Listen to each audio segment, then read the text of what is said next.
do I do? Sorry, Molly. You're recording this. Wonderful. Tyler's directions. So I've been with Shockey for about 15 years. I've done a little bit of everything. Before coming to Shockey, I worked for cities. I worked for the city of Paola, the city of Olathe, KCMO. And really my area of expertise there was in finance and budget. And so I've done a lot of that work with Shockey, but over the past several years, my interests evolved a lot. I actually have a degree in counseling as well. And so I've gotten into a lot of coaching work, one-on-one coaching, and then I also work within organizations to improve performance of the organization. And a lot of times that means helping people get along. So, and it seems like these days, getting people to get along is harder and harder business. So, it's kind of everywhere. And I'll talk a little bit about that in a minute. So, April, please tell us about the drink and then we'll get to the presentation. Oh, the next one. And then we can turn it so they can see Gabby. Oh. Okay, so we have a bottle of lemonade today. This is sort of our farewell summer, even though it's going to be 100 degrees next week, I heard. We're going to pretend that it's fall. And this is really easy recipe. It's literally just vodka and lemonade, so the proportions can do whatever you like. But this one calls for 1/3 part vodka and 2/3 part lemonade. And then we just have some fun garnishes, a lemon and some mint like that. So kind of a fun little summer drink. And we have plenty for our audience today, so enjoy. Drink up, drink up. There are about 12 more of these. Okay, Gabby, can you see us? Yeah, I can see you. Your PowerPoint is frozen. It says all done. You can close this file now for me, but I don't know if that matters. Maybe ask if you can start. Okay. Should I just close It's out? showing on our. Yeah, it shows on our screen. Just do stop share and try again. Okay. It doesn't matter to me, but for the recording that they post. There. Okay. Okay, so I'm not going to go over the standard slides because it seems like you're a regular here, so we don't need to explain. I think that's awesome. And so, why Think and Drink was developed. I am not really a futurist, but I am pretending to be one today.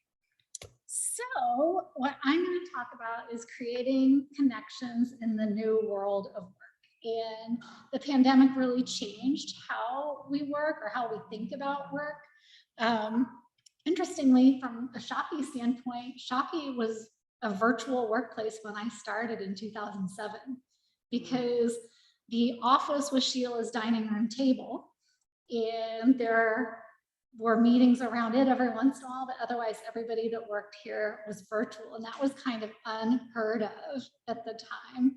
And then I actually moved overseas and worked for Shockey overseas, and we made that work. And we didn't have video, we just had phone calls, and it still worked. So when people say virtual work can't possibly work, Shockey's been doing it for a very long time.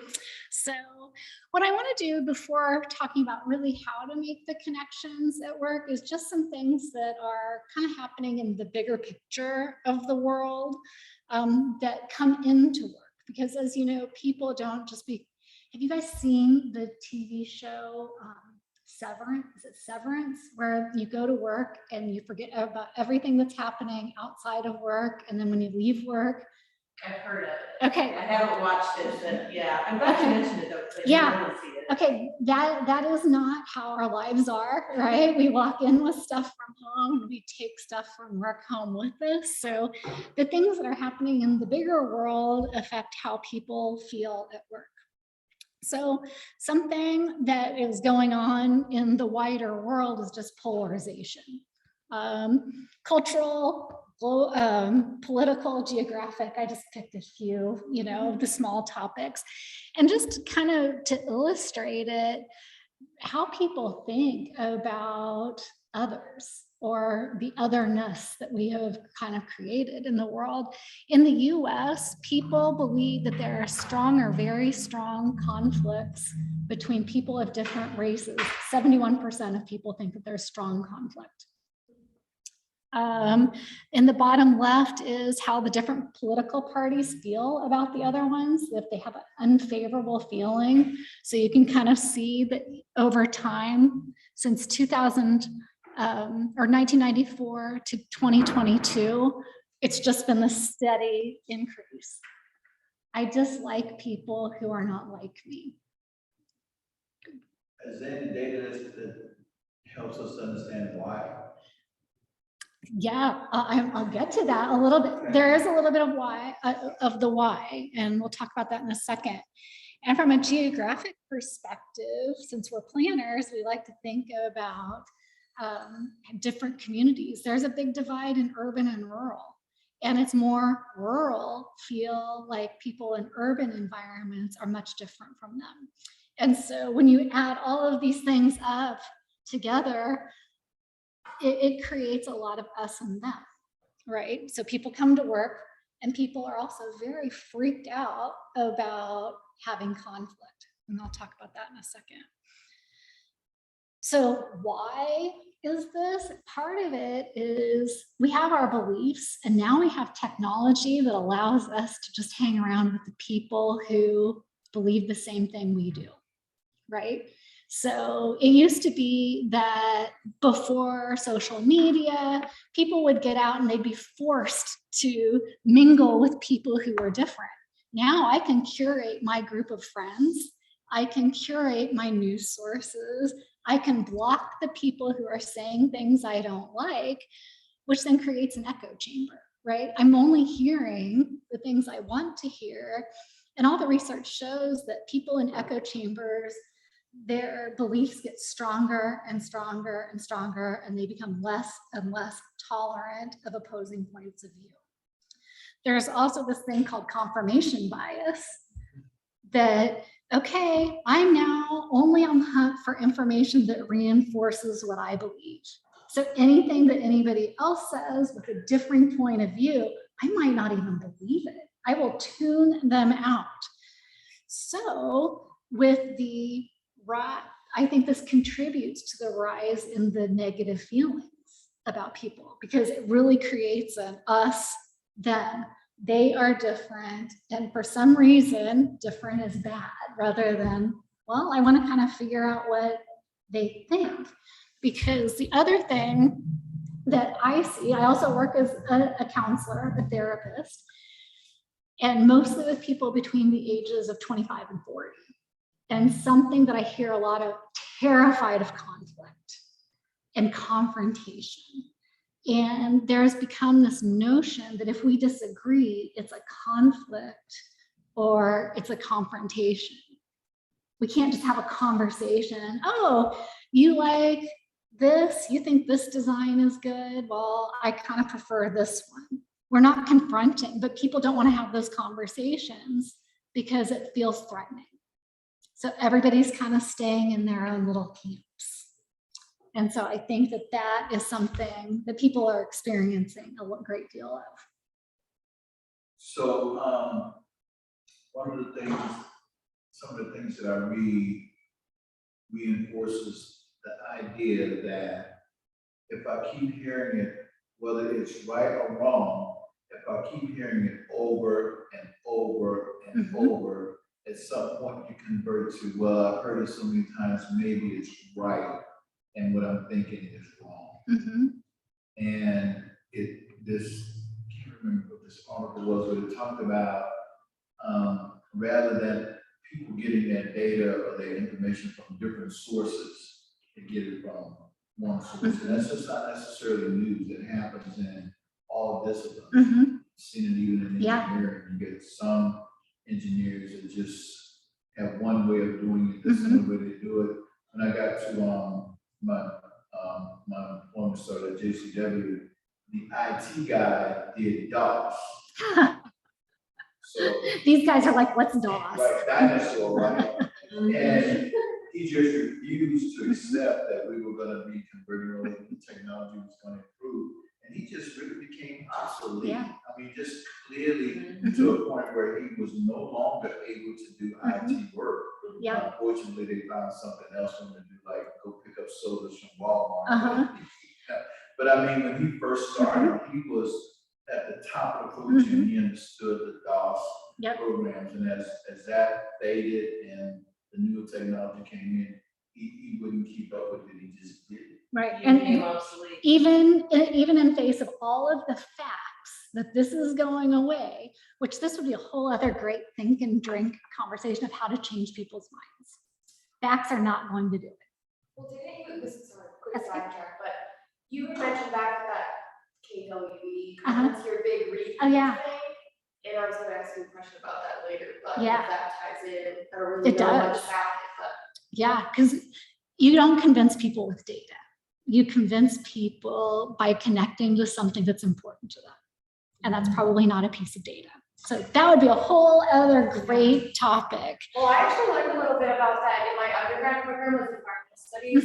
And I have one class in particular, but a lot of them talked about like co-benefits and how one class we did like an activity where we pretended to, or like try to make connections with someone. It's like, oh, you like to play basketball, well, you might not be able to do that outside without like getting heat stroke pretty soon. Or like you like gardening, this is how climate change is gonna affect gardening, tied to things that they actually care about. Yeah, because you're right, obviously like the facts have been there for a long time. If you say the temperature has risen by 1 degree. Well, that doesn't sound very dramatic. But now you're saying I can't grow tomatoes? I suddenly care about that. So I think that would be a great topic. So I think there's polarization happening that then people bring to their work, right? Like that's humming in the background. Another really interesting study said that 70% of people say that they keep their political views to themselves because they're afraid of being kind of like marginalized or rejected. And so people are having all these strong feelings, but they're kind of like keeping them all to themselves. So that 30% is pretty powerful, right? Yeah, 30% is really powerful. You're right.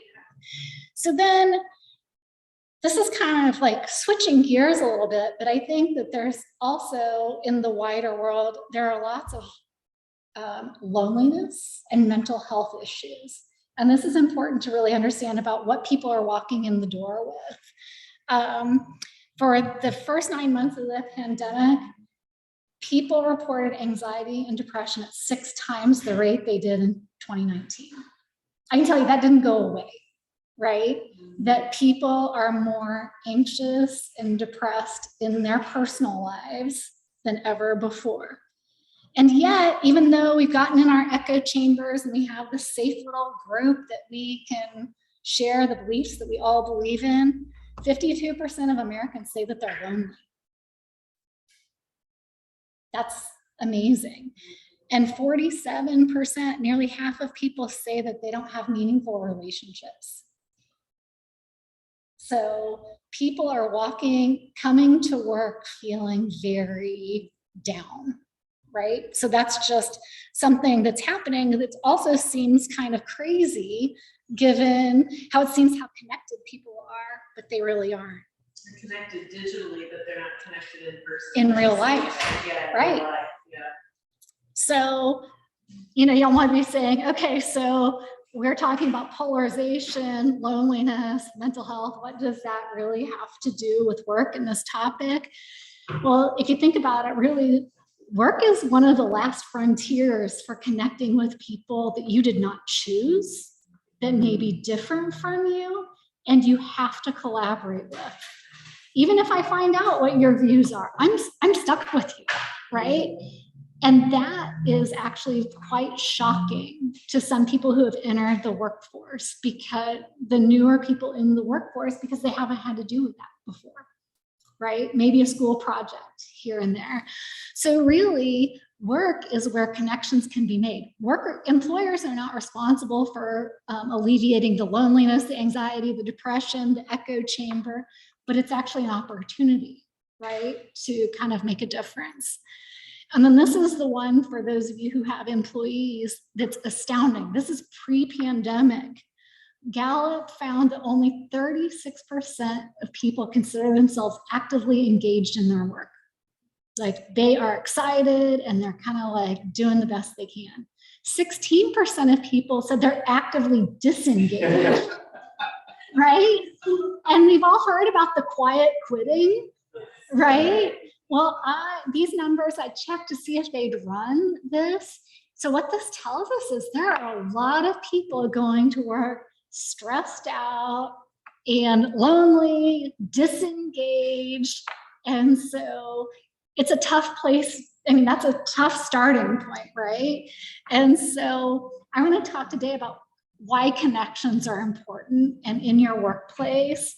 I mean, again, that's just one piece of a person's life, but the workplace can be a place that can provide meaning. And there are things that we can do at work that make things a lot better. You don't have to be depressed and anxious all the time. Maybe work can be a relief. Yeah, DJ. What about the other 48%? They're just going to work.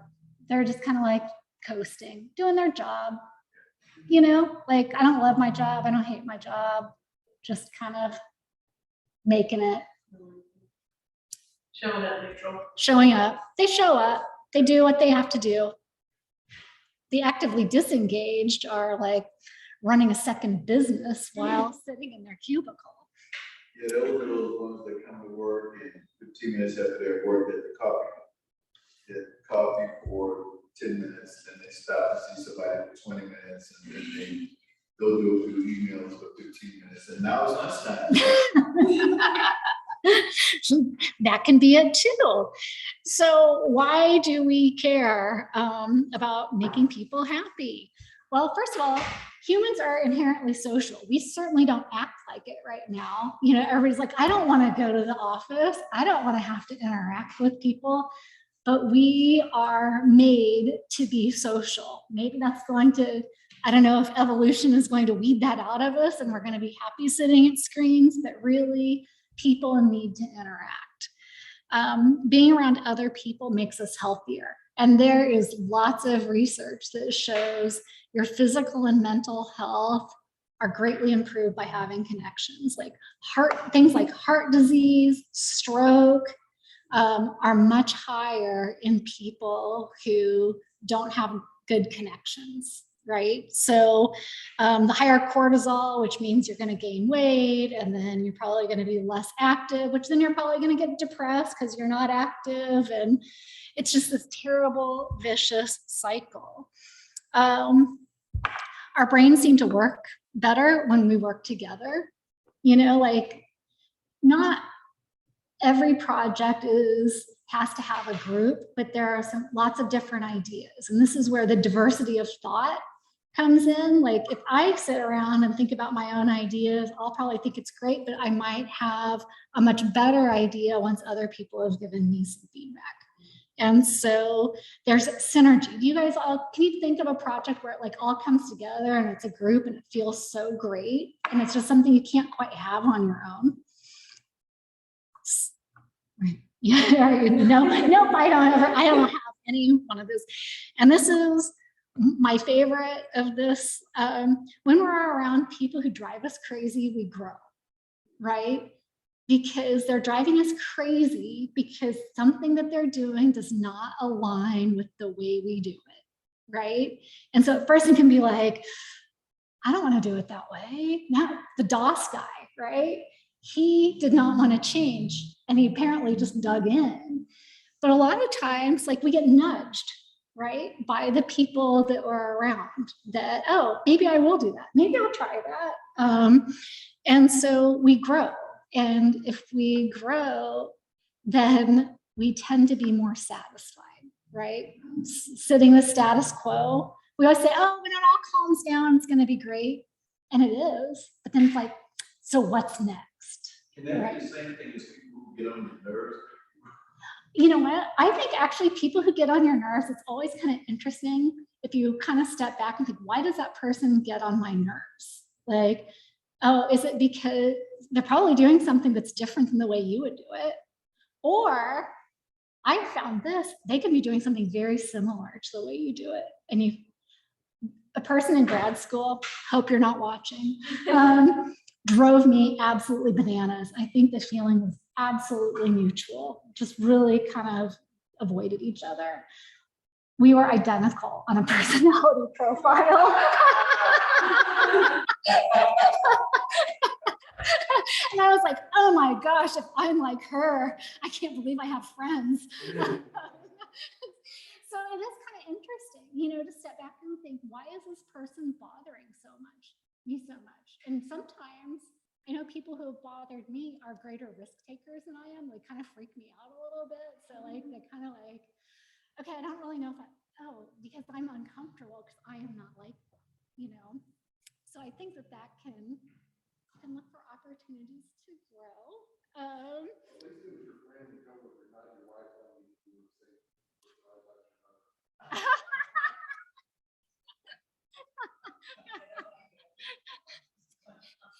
Yeah, that might require some of my other business, which is counseling. So so then taking this just from as human beings, we need interaction and we feel better.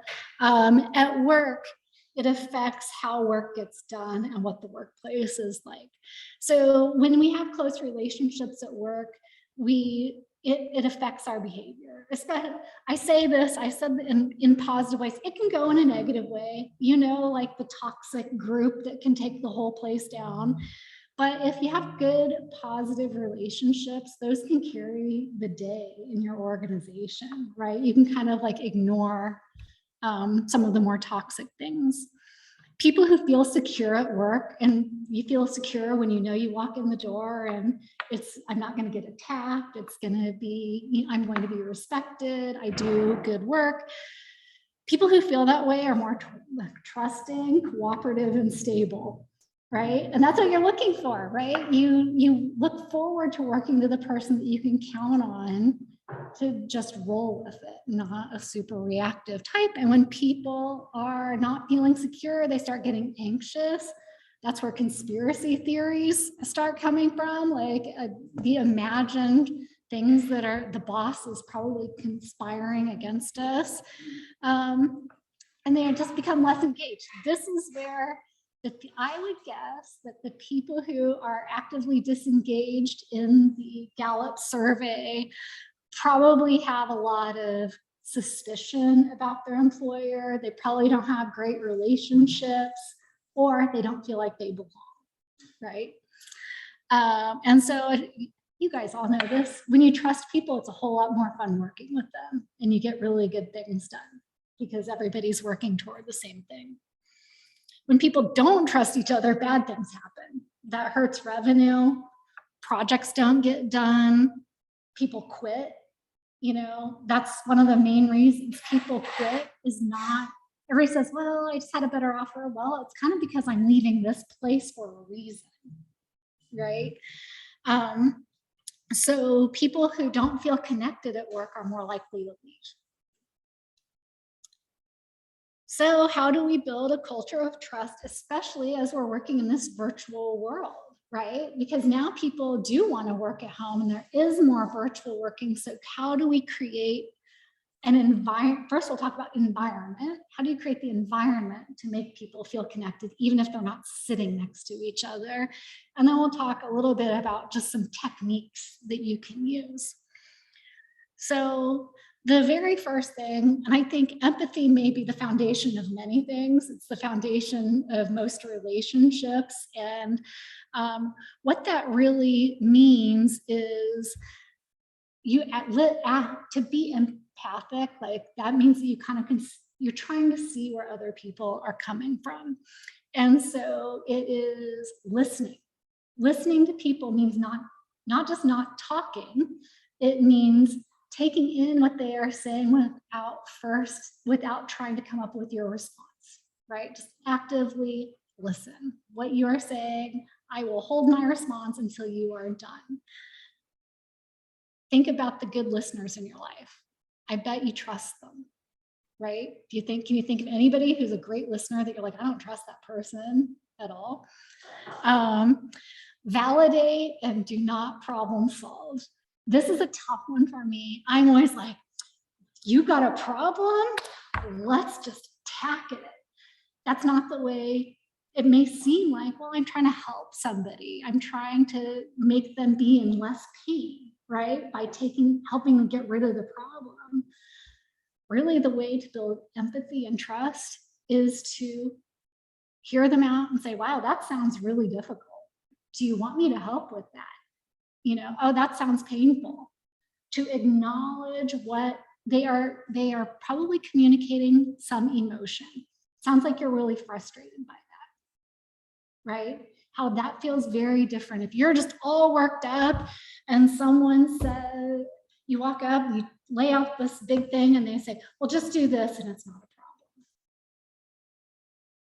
problem. Okay, well, maybe that's true, but I don't feel good about it, right? So yeah, I realized I didn't validate. My husband said something last night and I was like, yeah, that's not really a problem. So that was not a validating moment. Like that doesn't even seem like a problem. The other thing is, and it's less empathy, but a way to make people feel connected is to be open and transparent. Like don't keep people guessing. Some things you can't tell, like not everything. Everybody doesn't need to know everything. But keeping people in the loop and not blindsiding people. And this has been a big thing I've been hearing a lot with elected officials lately. They blindside each other. Like, we never talked about this, and now you've thrown this on the agenda. Well, especially, let's go back to the polarization. If you and I, let's say we're different political parties, and now you have blindsided me, you've just proven that you and all the rest of the people like you are untrustworthy, right? It is that simple. It is like, okay, I want to neatly lump people in a category, and now you've lumped yourself in that one. And it's really hard to get uncategorized once you're categorized. Also, just creating a sense of belonging. There is enough us and them out there in the world. So especially in environments where some people are virtual and some people are in person, it doesn't have to be exactly equal. Everybody's not going to get the same thing, but you don't want the people who are virtual to feel forgotten. Like, oh, they're always like, oh, we were talking about that, we forgot to tell you, right? Oh, you weren't here, so we just didn't bring you in on it.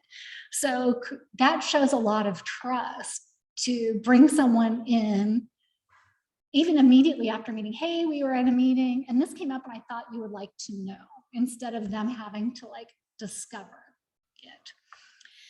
And then maybe most of all, demonstrate that you can disagree without being disagreeable. Like using the opportunities that we have to actually speak up and disagree. That's one of the other things that I'm seeing a lot of in work groups and in elected officials is they just don't say anything. Like, I disagree with you, but I'm not going to say anything. And so then I'm just going to fester. And then I'm going to blindside you because you have no idea I felt this way, right? So taking the moment to not, well, you do this, like, oh, that's what you think. Well, here's my thought on it, right? And then searching for like a middle ground. Is there anything that we agree on? Okay, we both agree. We all agree we want this organization to be successful. We have something in common, right? So let's figure out what the things are in common. And it's usually the methods to get there that people get so upset about. But it's really like we're actually going to the same place. You just want to drive and I want to fly.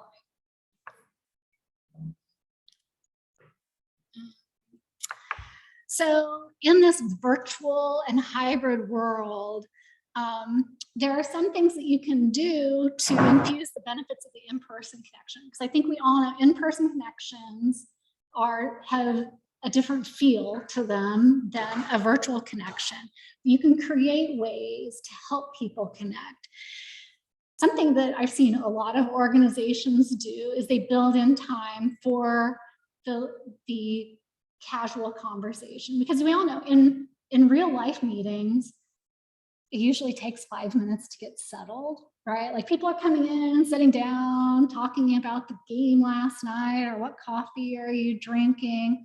But for some reason in the virtual world, it seems like, okay, everybody's on, let's go.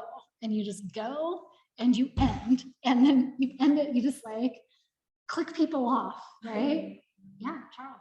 I was in a meeting, a couple of weeks ago, and it was at the end of the meeting, it was my first time being in this group meeting. At the end of the meeting, everybody went around the room and rated the meeting. Yeah. I thought that was a real good idea. I had never seen that done before, and it was real interesting. And you just had to give it a rating between 1 and 10. Of course, when it came to me, I gave the meeting a 12 because I was in it. Every meeting's Verbalize. You just had to give a number. You didn't have to say why. You just gave a number.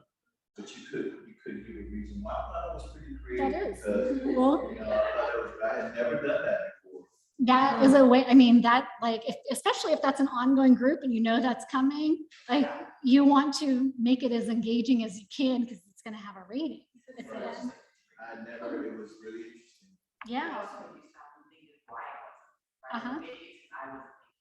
Right, exactly. Like it was a 2.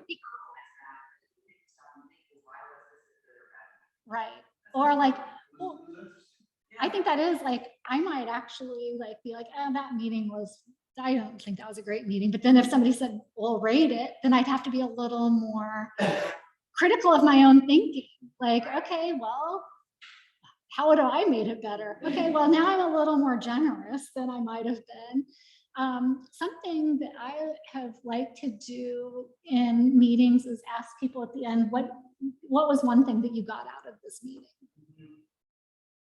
It's helpful for me to know, and if it's nothing, that's fine. Like I don't know anything more than I knew coming in, or maybe I lost a few brain cells here.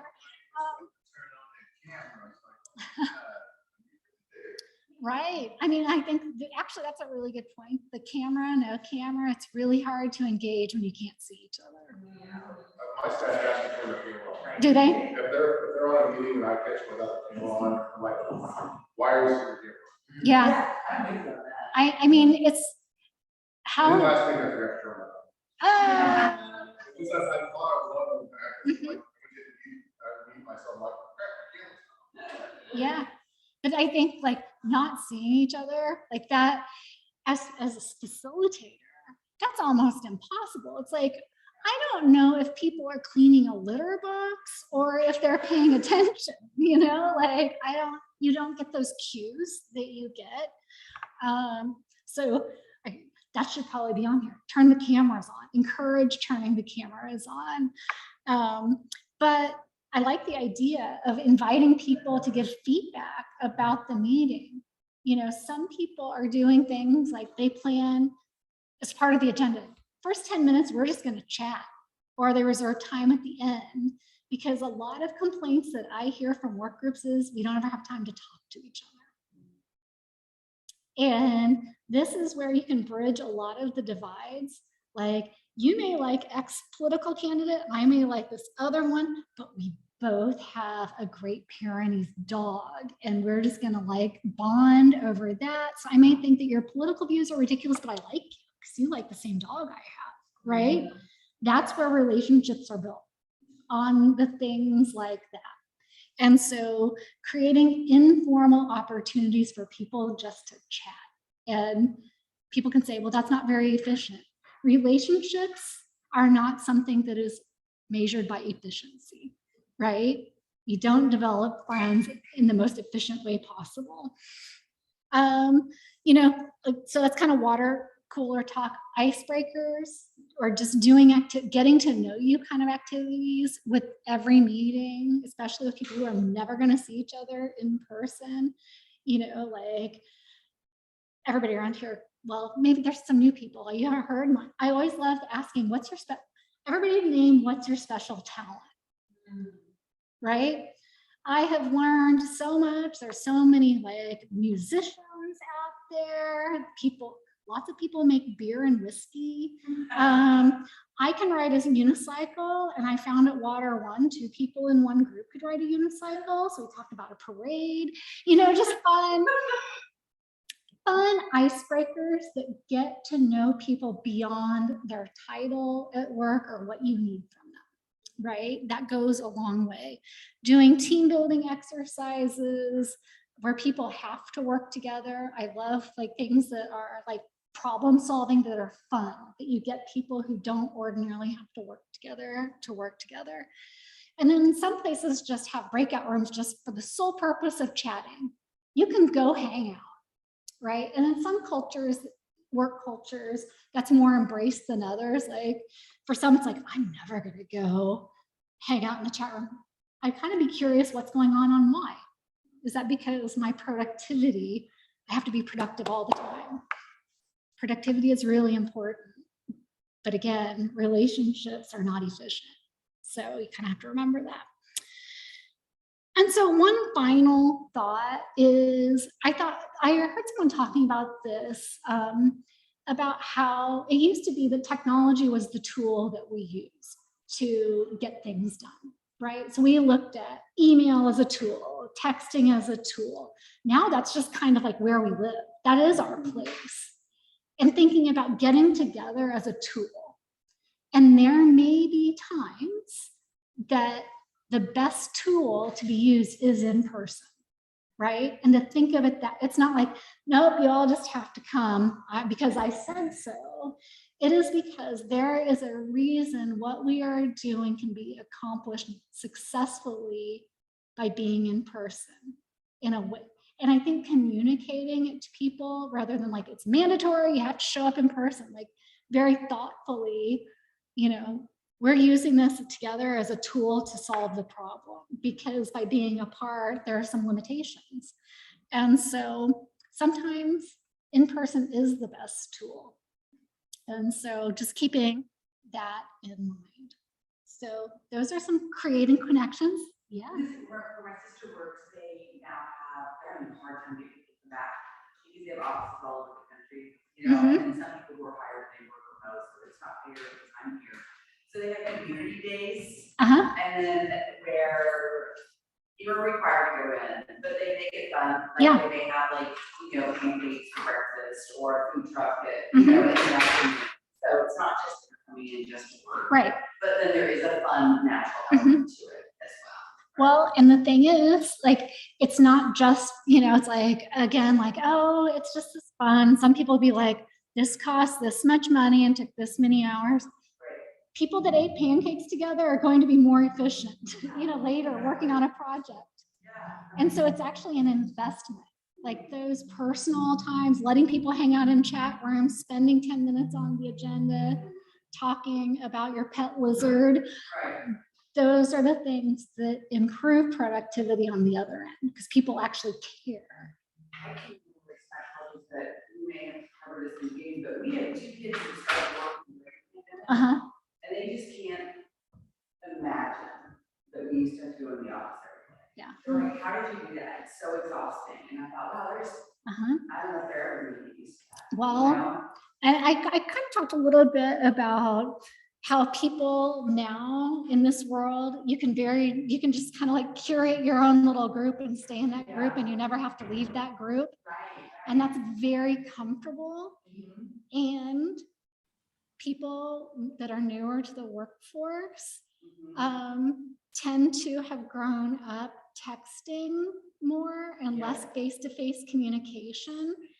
And that's really hard. Like having to make a phone call.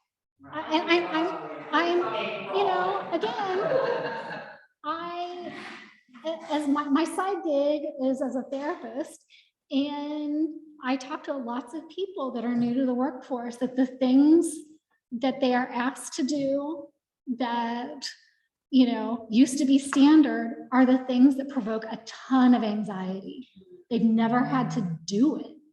And then this is the corollary to that. Like actual work? like That too. I mean, honestly, it is kind of that. I've always just kind of done what I want to do when I want to do it. It's an adjustment. But I when had an experience, Mhm. we had been out of the office for a long time, and then one day we needed to try to go in for a couple of days. And I went on and just get up and shower, get to my meetings, do my work, And then one day I had to get dressed and go in.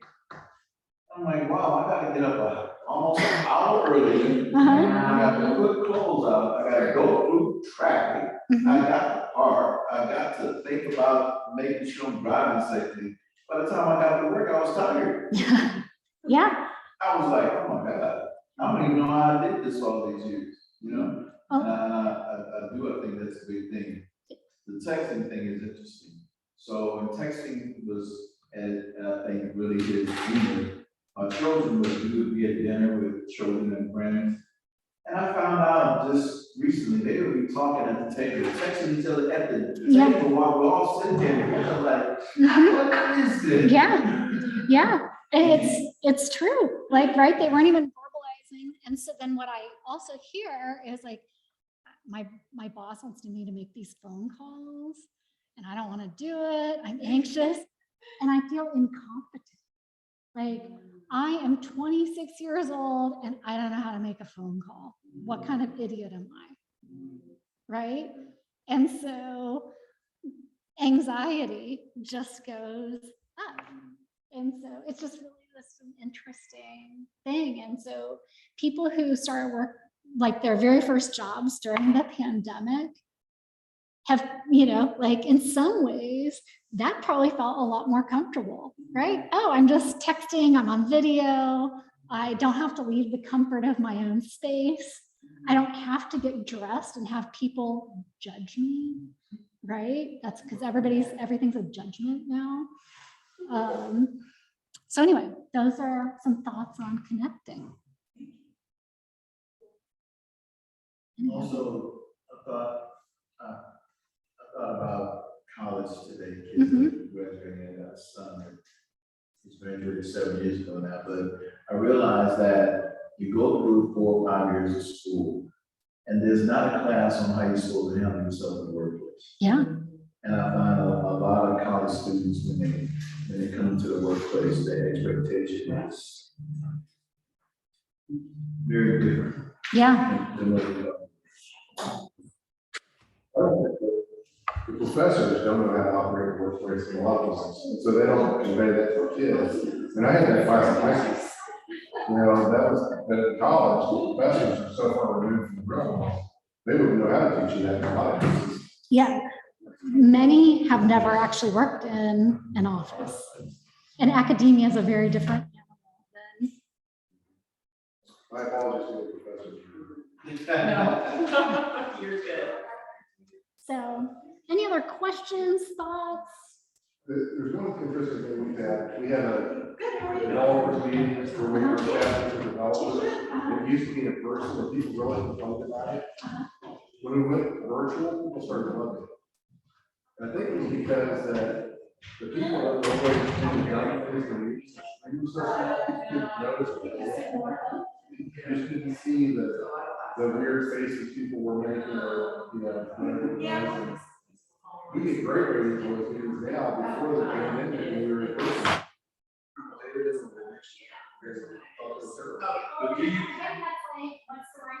Yeah. But do you find that, on Zoom now you can chat with an individual, right? So I've been in a lot of meetings with me as an individual, we just chat with him. That's fine, as long as our customer doesn't see that. I don't. Oh, yeah, no, I mean, yeah. But it's been an interesting thing about what people do. So whenever we come back virtual, unless somebody's coming in down at a desk that wants to meet in person, we will not be doing that. I mean,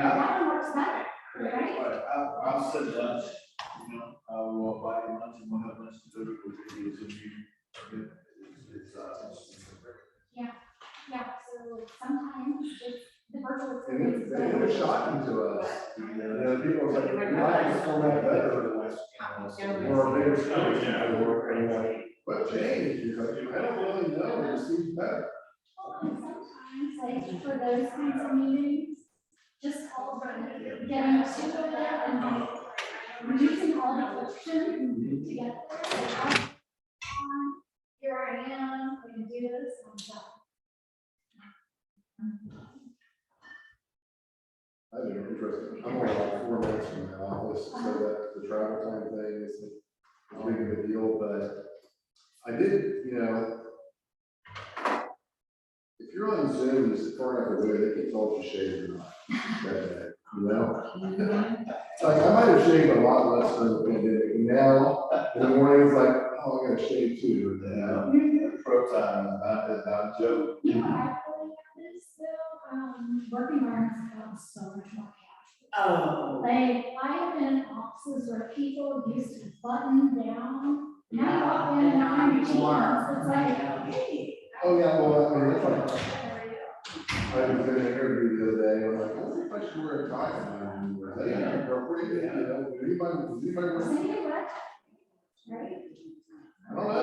Yeah, I did. Just to- that's the situation you use, but like, when it was jeans, right? So now when you have to press slides. Yeah. Yeah, it's. I still wear a lot of jeans. I just wear nice shoes. Yeah. That makes a difference, doesn't it? I don't know. I think that one of the things that we've learned, through the pandemic, that I think was really positive, especially in the early days, you started seeing other people as more human. Like, okay, it's really tough. Like, your kids cannot go to daycare, they're screaming in the background. Like, you know, like, you don't want that now, but like, early parents, like, you got a tough situation, just go do what you need to do. No, part of the boss started writing these letters, just like animals for kids. Like this. Yeah, I just thought like. She's university. Okay, so it's like, you know, there's a difference now, like I actually, in my own office, my cat left on, I don't know, Oh, yeah. like left on the computer. And I don't know, I was like, not. But again, like, a lot of times, before I didn't have any insight into people's. You know, life. Well, when we were working at home, if I had to leave, I was on my phone for a walk. I think, one in one hand and dogs in the other. If I had a couple miles, I were in a meeting, I was in great shape. Yeah.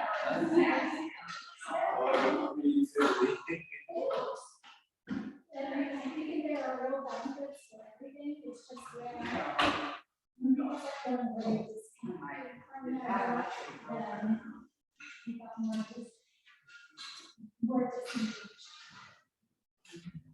Well, it's kind of funny, I'm on a large text chain, and today it kind of blew up over somebody's birthday, or yesterday it blew up over somebody's birthday.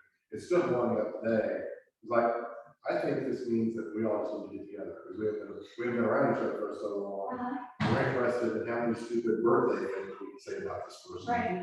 It's, you know, it's like, we just need to get together. It's an invitation, it's time, right? Like, this is clear, texting is no longer out of reach for working.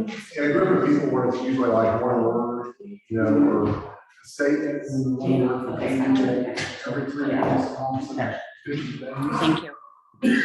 Yeah, no, you said. Yes, Miguel. Have you guys watched the show, InPerson Connections? I like Gabby a lot. Do you? Yeah, She's pretty freaking awesome.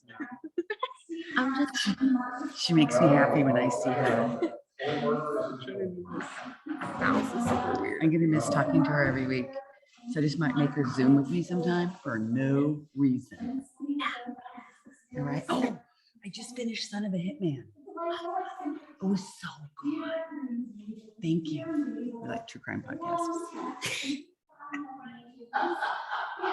It was good.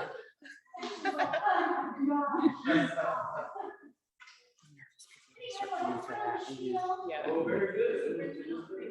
Our next Think and Drink is on October 21st, and it's gonna be about. So we'll have some speakers for that. But, and then also, we are about to be transitioning into our